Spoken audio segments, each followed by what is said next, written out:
ప్రభునందు ప్రియమైనటువంటి వారులారా, మన ప్రభువును రక్షకునైనటువంటి యేసుక్రీస్తు వారి యొక్క శుభనామములు మీ అందరికీ నా హృదయపూర్వకమైన వందనములు శుభములు తెలియజేస్తున్నాను. ఉదయకాలం దేవుని వాక్యాన్ని ధ్యానం చేసుకుందాము. ఈరోజు వాక్య ధ్యానం కొరకు మనం తీసుకున్నటువంటి లేఖన భాగం కీర్తన గ్రంథం 91వ కీర్తన 15వ వచనం చదువుకుందాం. పిల్లారా, అతడు నాకు మొరపెట్టగా నేను అతనికి ఉత్తరం ఇచ్చేదను, శ్రమలో నేను అతనికి తోడై ఉండేదను, అతను విడిపించి అతని గొప్ప చేసేదను. ఈ వాక్య భాగాన్ని మనం గమనించినట్లయితే తన నమ్మిన బిడ్డల గురించి ప్రభు ఇస్తున్నటువంటి శ్రేష్టమైనటువంటి వాగ్దానం. తన నమ్మిన బిడ్డలు మహోన్నతుని చాటు నివసించేవారు, సర్వశక్తిని నేడు విశ్రమించేవారు, ఆయన ఆశ్రయంగా చేసుకున్నటువంటి వారు, ఆయన పైన ఆధారపడినటువంటి వారు, నిత్యమైన కృప కొరకు ఎదురు చూస్తున్నటువంటి వారి విషయంలో ప్రభు ఎలా కార్యం చేస్తాడో ఇక్కడ తెలియచేస్తూ ఉన్నాడు. ఆ విధంగా ప్రభు పైన ఆనుకున్నటువంటి వారు ప్రభు సన్నిధిలో వారు మొరపెట్టుకొనిచుండగా ఆయన వారి మొరలు విని వారికి ఉత్తరం ఇస్తానంటున్నాడు. శ్రమ వచ్చినప్పుడు శ్రమలోను వారికి తోడుగా ఉంటాను, శ్రమలో తోడుగా ఉండటం మాత్రమే కాదు, ఆ శ్రమ నుండి వారిని విడిపిస్తానని కూడా ఇక్కడ వాగ్దానం చేస్తూ ఉన్నాడు. ఎందుకంటే మన దేవుడు కుడి ఎడమలో నిత్యము తన దూతలను మనకు కాపులాగా ఉంచి మన వీళ్ళు మార్గాల్లో తన తోడుగా ఉండి నడిపించే దేవుడు. అన్ని పరిస్థితుల్లో మనకు తోడుగా ఉండి మన చేయి పట్టుకొని నడిపించే దేవుడు. ఆయన మన పరిస్థితి అన్నిటికీ చాలిన దేవుడు. అందుకే కీర్తనాకారుడు 50వ కీర్తన 15వ వచనం చదువుకుంటే, ఆపత్కాలమున నీవు నన్ను గూర్చి మొరపెట్టుము, నేను నిన్ను విడిపించేదను, నీవు నన్ను మహిమపరిచెదవు. ఇక్కడ భక్తుడు చెప్తున్నాడు, ఆపద వచ్చినప్పుడు నీ జీవితంలో ఆపత్కాలం మందు నువ్వు నాకు మొరపెట్టినప్పుడు నేను విడిపిస్తాను, తప్పకుండా విడిపిస్తాను. మొరపెట్టినప్పుడు నేను విడిపించినప్పుడు తిరిగి నన్ను నీవు మహింపరచు అని చెప్పి ఇక్కడ దేవుని వాక్యం సెలవిస్తున్నట్లుగా చూస్తున్నాం మనం. కాబట్టి మన జీవితాల్లో మనం ఏదన్నా చిన్న శోధన మన జీవితాలు ఎదురైనప్పుడు మనం ఏమి కృంగిపోవలసిన పని లేదు, అధైర్యపడవలసిన పని అంతకంటే లేదు. ధైర్యంతో కృపాసన యొద్దకు వెళ్ళి ప్రభు సన్నిధిలో మొరపెట్టుకుంటే మన మొరలు విని ఉత్తరం ఇచ్చే దేవుడు మనకున్నాడు. కాబట్టి తప్పకుండా ఆయన మన మొరలు ఆలకించి మనకున్న సమస్య నుంచి, మనకున్నటువంటి పరిస్థితి నుంచి ఆయన మనల్ని విడిపించే దేవుడై ఉన్నాడు. కాబట్టి మనం ప్రతి పరిస్థితికి ప్రభు పైన ఆధారపడదాం. కీర్తన గ్రంథం 18వ కీర్తన 3-4 వచనం చదువుకుంటే, కీర్తనీయుడైన యెహోవాకు నేను మొర్రపెట్టగా ఆయన నా శత్రువుల చేతిలోని నన్ను రక్షించును. మరణపాశములు నన్ను చుట్టుకొనగను, భక్తిహీనులు వరదపూర్ల వరి నా మీద పడి బెదిరింపగను, పాతాళపు పాశమును అరికట్టగను, మరణపూర్లను ఆవరింపగను. నా శ్రమలో నేను యెహోవాకు మొరపెట్టి తిని, నా దేవునికి ప్రార్థన చేసి తిని, ఆయన తన ఆలయంలో ఆలకించి నా ప్రార్థన అంగీకరించెను. నా మొర్ర ఆయన సన్నిధిని చేరి ఆయన చెవులు జొచ్చెను. 18వ కీర్తనలో కూడా దావీదు భక్తుడు చెప్తున్నాడు, మరణపాశువులు నన్ను చుట్టుకున్నప్పుడు, మరణపు ఉరులు నన్ను ఆవరించినప్పుడు, నేను దేవుని సన్నిధికి వెళ్ళి ఆయన సన్నిధిలో ప్రార్థించినప్పుడు, ఆయన నా శ్రమలో నేను మొరపెట్టుకున్నాను, ఆయన నా ప్రార్థన ఆలకించాడు, నా మొరకు ఆయన చెవియొగ్గాడని ధైర్యంగా భక్తుడైన దావీదు చెప్తున్నాడు.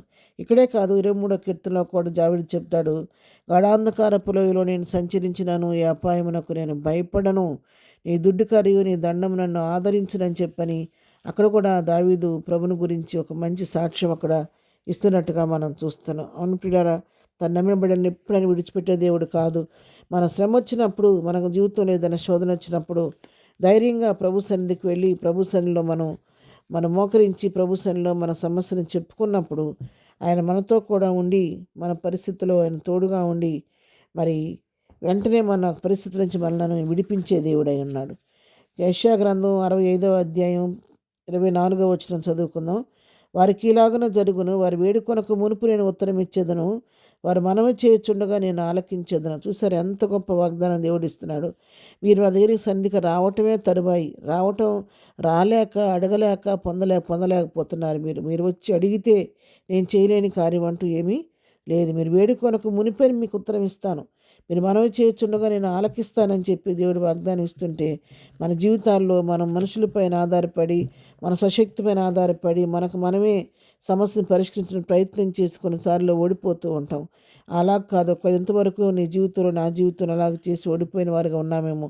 ఇప్పుడైనా సరే ఉదయకాలం దేవుని వాక్యం మనం హెచ్చరిస్తుండగా మనపైన మనం ఆధారపడకుండా, ఇతరులపైన మనుషులపైన ఆధారపడకుండా సమస్తమును చేటకు శక్తి కలిగిన దేవుని పైన, శ్రమల నుండి తప్పించుటకు సమర్థుడైన దేవుని పైన ఆధారపడి మన సమస్యను ఆయన చెప్పుకుంటే మనకున్న శ్రమ నుంచి దేవుడు మనలను విడిపించే దేవుడై ఉన్నాడు. తిమోతికు రాసిన 2వ పత్రిక 4వ అధ్యాయం 17వ వచనం మనం ఒకసారి చదువుకుంటే, అయితే నా ద్వారా సువార్త పూర్ణముగా ప్రకటింపబడి నిమిత్తమును అన్యజనులందరూ దాని విను నిమిత్తమును ప్రభువు నా ప్రక్క నిలిచి నన్ను బలపరిచిన గనుక నేను సింహము నోట నుండి తప్పింపబడితిని. అపోస్తలుడైన పౌలు ఇస్తున్నటువంటి సాక్ష్యం. అపోస్తలుడైన పౌలు తిమోతికి, యవనస్తుడైన తిమోతికి రాస్తున్నాడు ఇక్కడ. నా ద్వారా ఆయన సువార్త బహిరంగంగా ప్రకటించబడటానికి, అనుజనులందరూ ఆ వాక్యాన్ని వినటానికి ప్రభువు నా ప్రక్కన నిలబడ్డాడయ్యా. నా ప్రక్క నిలిచి నన్ను బలపరిచినందువలన సింహము నోటి నుండి నేను తప్పించబడ్డాను. చూసారా, సింహం కూడా నన్ను ఏమీ చేయలేకపోయింది. నా ప్రభువు ఆ శోధన నుంచి విడిపించాడని చెప్పని ఇక్కడ చక్కగా అపోస్తలుడైన పౌలు కూడా తెలియచేస్తున్నాడు. కాబట్టి మన జీవితాల్లో కూడా మనకెదురటువంటి అన్ని పరిస్థితుల్లో మనం విడిపించడానికి ఆయన శక్తిమంతుడు. కాబట్టి శ్రమ వచ్చిందని కృంగిపోకుండా ఉదయకాల సమయంలో మనం కూడా ప్రభు పాదాలు పట్టుకుందాము, ప్రభు సన్నిధిలో ప్రార్థన చేద్దాము. ప్రభువా, నా జీవితంలో ఈ సమస్యతో నేను కొట్టబడుతున్నాను, నా కుటుంబంలో ఈ సమస్యతో నేను బాధపడుతున్నాను. ఉదయకాలాన్ని జ్ఞాపకం చేసుకో, నా మొర ఆలకించమని నేను మొరపెట్టగలిగితే యేసు నామములో ప్రభు తన అద్భుతమైన కృపా మహదేశ్వర్యాన్ని బట్టి, తన పునరుద్ధాన శక్తిని బట్టి ఆ సమస్య మీద నీకు నాకు జయమిచ్చి మన నోట్ల నవ్వు కలుగు చేయబోతున్నాడు. కాబట్టి శ్రమలో నేను అతనికి తోడై ఉండేదని చెప్పి ఉదయకాలం శ్రేష్టమైన వాగ్దానం మనకు అనుగ్రహిస్తుండగా మనం కూడా మన ప్రతి పరిస్థితికి దేవుని పైన ఆధారపడి ప్రార్థించుకొని ప్రభు కృపను బట్టి బలపడి ముందుకు సాగిపోదాం. అలాంటి కృపాధన్యత ప్రభు మనకు దయచేయను గాక. ఆమెన్. ప్రార్థన చేసుకుందాం. దయామడైన మా తండ్రి, నీ పాదములకు వందనాలు చెల్లించుకుంటున్నావు నాయన. ఉదయకాల సమయంలో వాక్యం అన్న మా ప్రియులందరిని బట్టి నీ వందనాలు. వారి జీవితాల్లో, ఎవరి జీవితంలో ఏ సమస్య ఉన్నప్పటికీ ఆ సమస్యను విడిపించండి. ఎవరైనా శ్రమలో ఉంటే తప్పించండి, దూతను పంపించి విడిపించండి నాయన.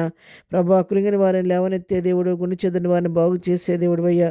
ఉదయకాలం ఎవరే స్థితిలో ఉండి వాక్యం వింటున్నా వారి హృదయాలకు కావలసిన ఆదరణ దయచేయండి.